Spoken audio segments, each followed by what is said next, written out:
What's up, baby? Huh? Calm down. Say what? Oh, you lying. What?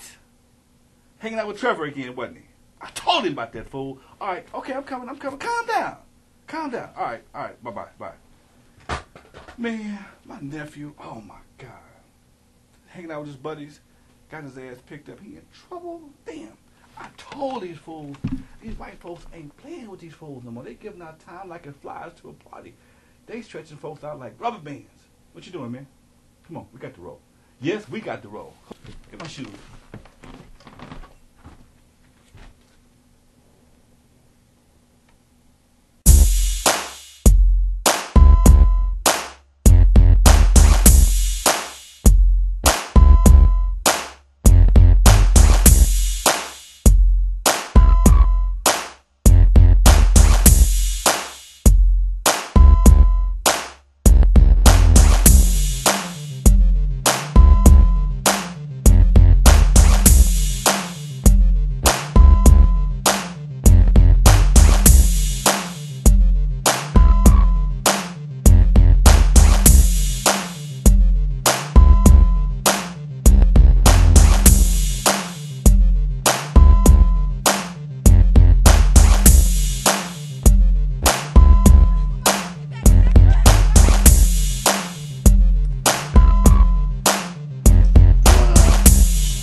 At school, and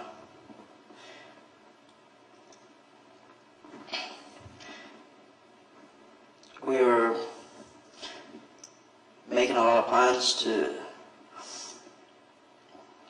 for me to go to school, get a real job, start a family.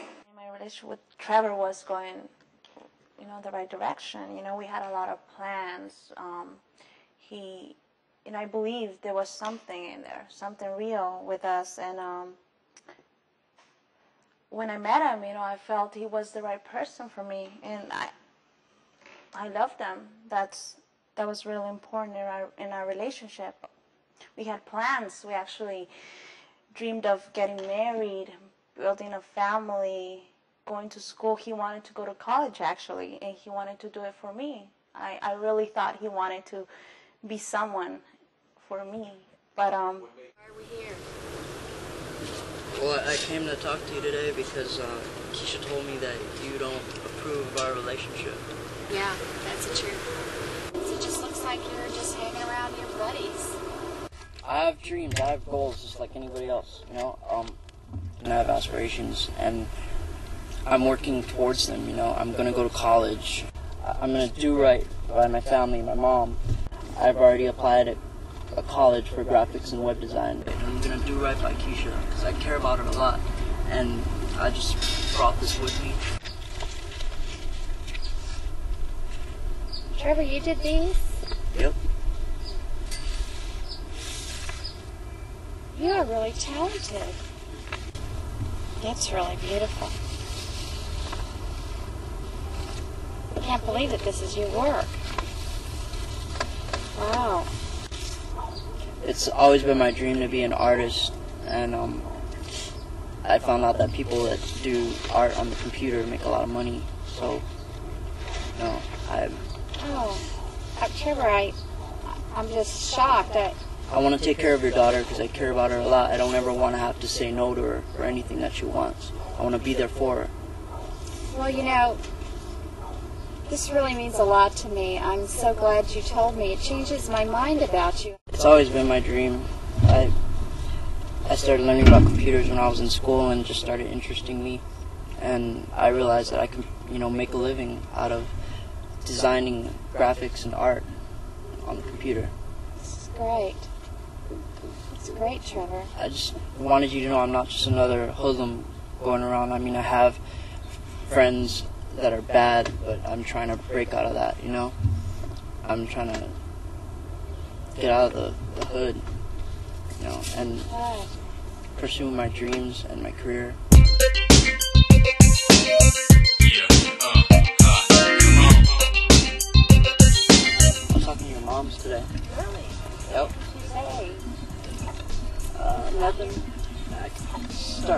sleepovers. What did she say, really? I took her, showed her some of my artwork. Did you? Yeah. Wow. She said she was impressed by it. I'm glad to hear that. I really am. I want my mom to approve everything. It's very important to me, and not against it. That's really good. You know? Well, when I start going to college, I'm going to get a real job. Get us a house, get you a house. So that I can come home to you every day, every night maybe. See you in an apron and nothing else. Apron? That's funny. You'll be cooking carne asada. Carne asada. Carne asada. Pastries and all that stuff that I love to eat. Anything you want. And there'll be 10 little me's running around. 10? We really need to talk about that. I don't really think we can have 10. What about 1? 1, 10. So, but we need to be ready for that. We have to be done with school and, you know, pursue your dreams first, and then we'll talk about it. How about that? This is mine. Here's Trevor talking with his little head. But it will be yours. That's not what I mean. I mean all of you. Of course.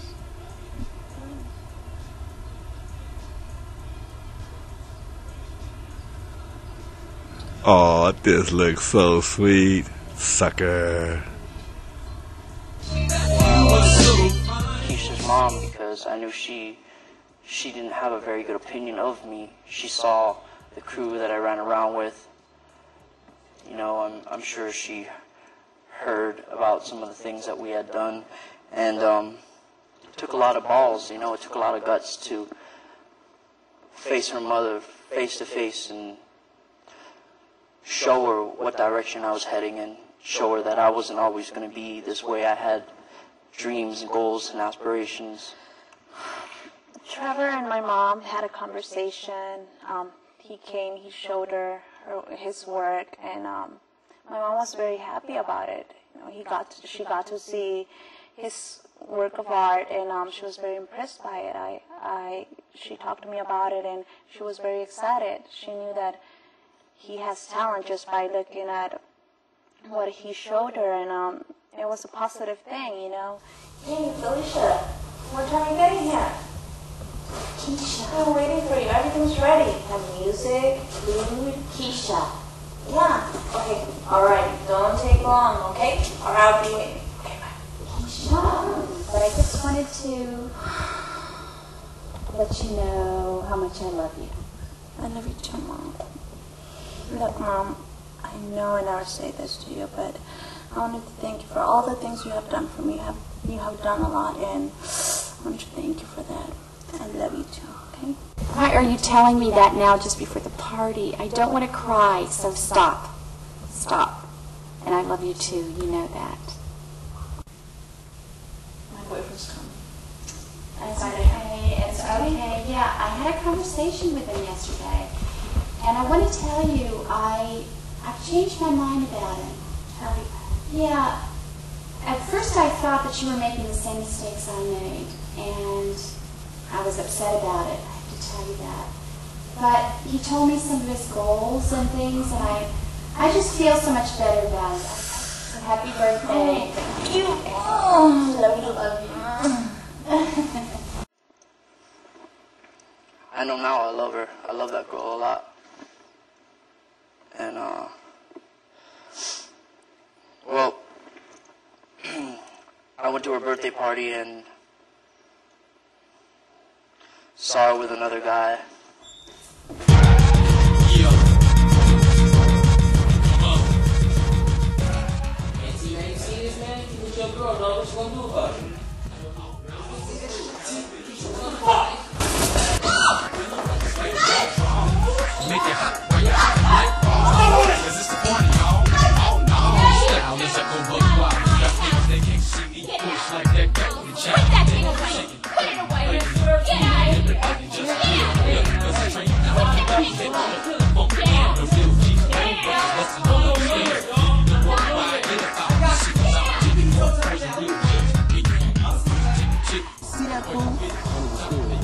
Tell to talk mess at the party.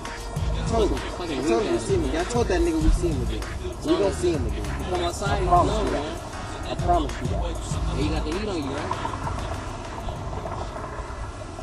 Is there ever a time I don't got the heat on me? Man. What kind of stupid ass question is that? You'll have to walk, dog.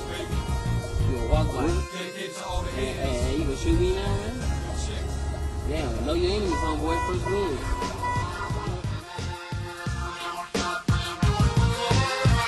Hey, we see this dude, man.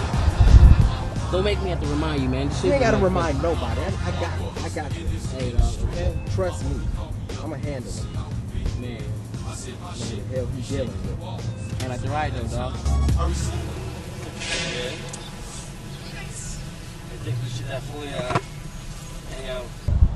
Motherfucker over there.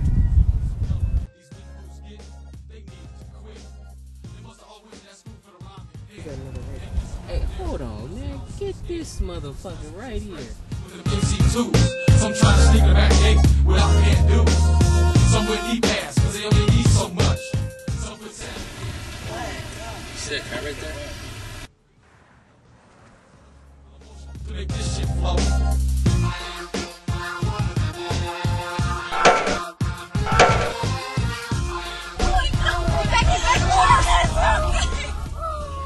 Someone please call 911. Hurry! He's dead. You say, why this nigga wanna step in and upset the balance? Why this nigga wanna wreak Yo, you guys havoc? dumb? It's a park in the middle of the fucking day. Get some fucking work, man. See the Stop man? capping, you know? Had your girl in the party. Had your girl. Fucking playing basketball with your woman. That's it. Death right there, homeboy. He didn't have the nerve to give us a look like, what? And he We fucking just told winked him at what? me. He fucking winked, you know? How he was mocking us and shit. That nigga had to go. Look, clean kill. Ain't no fucking cops around, nothing. Fuck that. You guys want to go to fucking jail, dude? Where the fucking... Who going to jail? come from? No one saw us. Just relax. You don't drive up and fucking shoot somebody in a What the park fuck you in the do? middle of the I'm fucking gonna stop day. the fucking car. I ain't no cops coming. Where the cops at?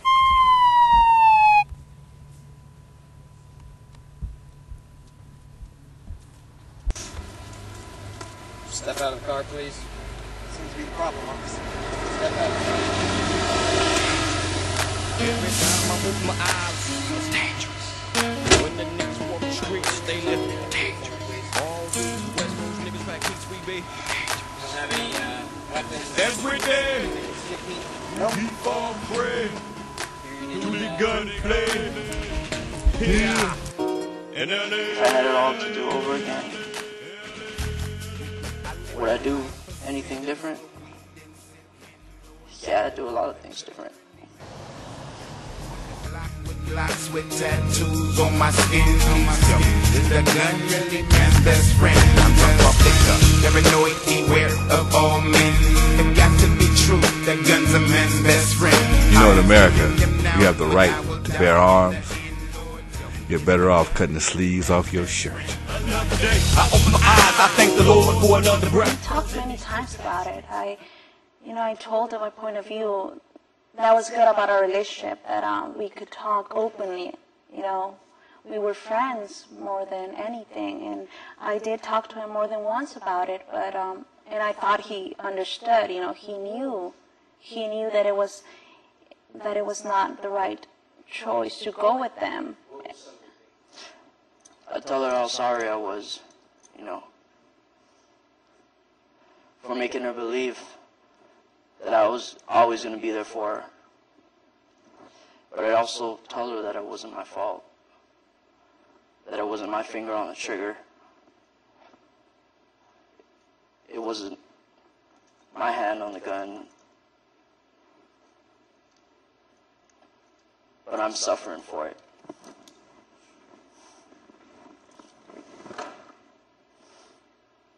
I'm suffering for something that I didn't even do. All this for hanging around with the wrong crowd. I'll never turn my back on my true homie. Yeah. These young fools just don't get it. They always hollering about ride or die. They need to be hollering about fly or cry. Because once it's over with, it's over. Showdown in the house, baby. The way we do it in the CPT. Cli-N-Tel, give me a truth check. Young people today is that they don't understand the law. Most of them go out and commit crimes and never ever read any laws out of the penal code. Is really what the problem is. Most of the kids that I work with, when they go to juvenile hall, the first thing they say is, you know what, if I knew it was going to be like this, I would have never done it. But none of us have a time machine where we can rewind time and take it back and take that back. Once you do that, and once you commit a crime, you have to pay for it. So youngsters these days, there's a lot of stuff that we see being out there on the streets, doing a lot of little patrolling around the schools, so that most of it comes from peer pressure. Most of them feel that their manhood is trying to be belonging to a gang. Most of them don't have fathers in the home. So therefore, when they see their big homies doing what they want to do and selling drugs and being like an outlaw, they think that's cool. But really, that's not cool. That's not really what's being a man. Really, what's being a man is taking care of your responsibility, going to school, getting your education, having a job, or starting your own business, or whatever you want to do that's positive in life. But a lot of these kids don't have positive role models. So that's one of the things that we notice that that's one of the big problems. I would say also the lack of the education system. We have, like we were saying, a good 60% dropout rate right now in the school district. Where are these kids going? Well, they're going to the streets. They're going to the neighborhoods. They're joining gangs. And that's when, you know, I attend meetings all the time around the city of Los Angeles, and everybody's, where are these gangbangers coming from? So, well, they didn't fall out of the sky. They're your sons. They're your daughters. There's people who we forgot about, and that's that 60% that's dropping out. I think if we can mostly deal with the dropout rate and deal with the truancy problems and get these kids the kind of help they need, then therefore we can solve some of these issues. But if they drop out 9 times out of 10, they don't know how to read and write. They're embarrassed. So it's kind of hard. So let somebody snatch them out and say, hey, no, and stand them up and say, no, you're going to go down this path. You're going to do the right thing. They're going to keep going down that path of destruction. So if we put more money in the prevention, then what will happen is that most kids that are thinking about joining gangs, if you show them a positive outlook, they would see that going to jail is not cool. They will see the after effects. But if you do something that's against the law, your friends are not going to be there. I tell the kids all the time, when you go to jail, your homies, they're not going to come visit you.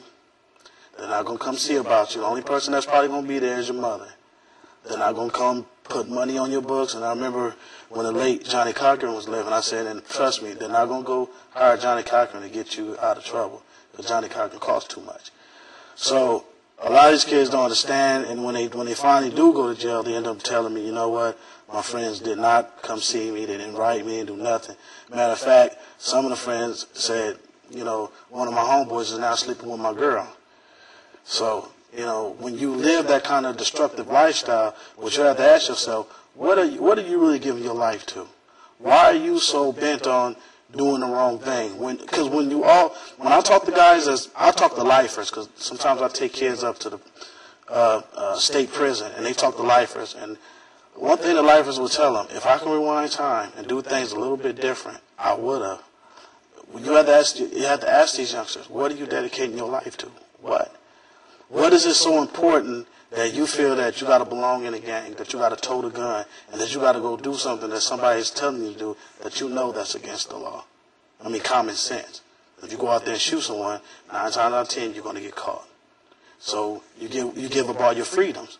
The stuff that you take advantage for, like getting up in the middle of the night and going to the refrigerator just to get a little something to eat. Well, when you're in prison, you can't do those things.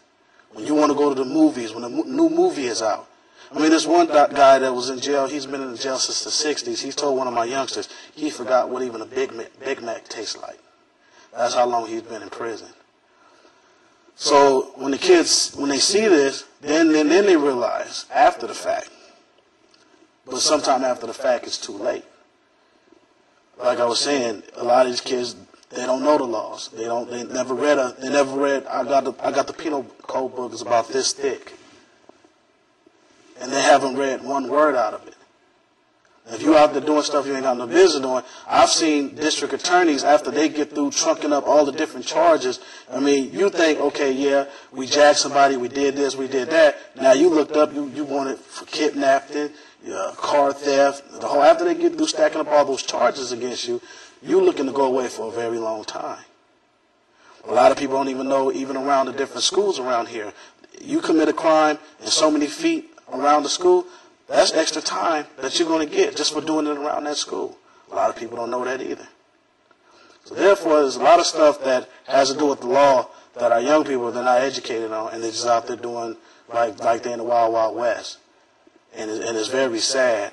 And if they would take that energy and use that energy in a positive way, then therefore, when they got that nice house and that nice home and that pretty girl on their arm, then they say, you know what, I think I made some good decisions in life. But when they in jail and got to share a cell with 2 or 3 other cats, and it's only two bunks, and you end up on the concrete floor, you're going to say, you know what, this wasn't worth it. And that's one of the messages that we have to get to our young people. Is it really worth it? And when you really think about it, no, it's not worth it. Well, I can give you a scenario. Basically, a lot of times we try to tell young people, watch the company that you keep, because it's very important. We had a situation where a young man was hanging around with a bunch of his buddies, and one of his buddies had a gun on him. When the police pulled him over and jacked him up, found the gun, automatically everybody in the car is going to jail, because they don't know who's who, who's what, whatnot, whatever.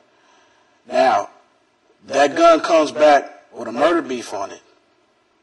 Now, you and your buddies have to make it seem that, hey, I bought this gun off my homie off the street, and I didn't know. It ain't like you went to a gun store where you had all the right paperwork and all the right clearances. Like we try to tell people, if you're going to do stuff the right way. With a lot of our young people, they think they know it all. If you're going to get this gun, you don't know nothing about this gun. Somebody could have just went and done a gang of murders, sold it to you for 20, 30, 40, 50 bucks. Now you going around toting this gun. Police catch you with it. Now you have to explain to the district attorney and the police that you didn't have nothing to do with it. And in some cases, some people have been charged for things that they didn't even do. Little stuff like being at the wrong place at the wrong time. Charges that like I was saying, you riding with someone, they got a gun, they do something, and after the district attorney get through going through that big book that I'm telling you about, the penal code, and finding section 301 and 206 and this and that and 211, and after they get through chunking up all those charges, you listening to your friends who listen to the other friends that's listening to the other friends who none of these people never went to law school, never read anything out of the penal code, but they're going to try to come and give you advice on the law. And you wondering why they're getting 20, 30, 40 years to life. Because you can't be no jailhouse lawyer trying to tell your boys, oh, I've read a couple of books and whatnot, whatever, and I know what I'm talking about. And that's really what the problem is. Dangerous. Every time I open my eyes, it's dangerous. When the niggas walk the streets, they live dangerous. All these West Coast niggas pack heats, we be dangerous. Every day we fall prey to the gunplay. Yeah, in LA. I live the life of sin, smoke weed and sip in. Lord, tell me, is the gun really man's best friend? On the block with blocks with tattoos on my skin. Please tell me, is the gun really man's best friend? I'm drunk off liquor, paranoid, beware of all men. It got to be true, that gun's a man's best friend. I'm killing them now, but I will die in the end. Lord, tell me, is the gun really man's best friend? Another day, I open my eyes, I think the Lord for another breath. Cause in these twisted ass streets, a nigga might run up on this death quickly. I feel the reaper, he's coming after me. So much drama in the city, we live in the times of revelations, G. Niggas in it for the money, so I gotta come up real quick and get paid. Smoke bud, sip lemonade, parlay with bitches up in the shade. Every day don't nothing but that bomb shit jumps in the west. And I only want that grind in the vest on my chest.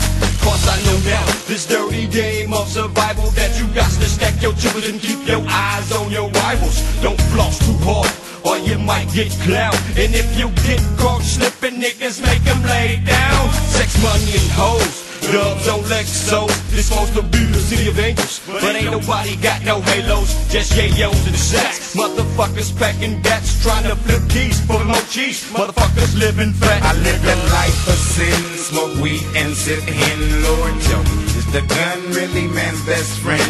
On the block with Glocks with tattoos on my skin.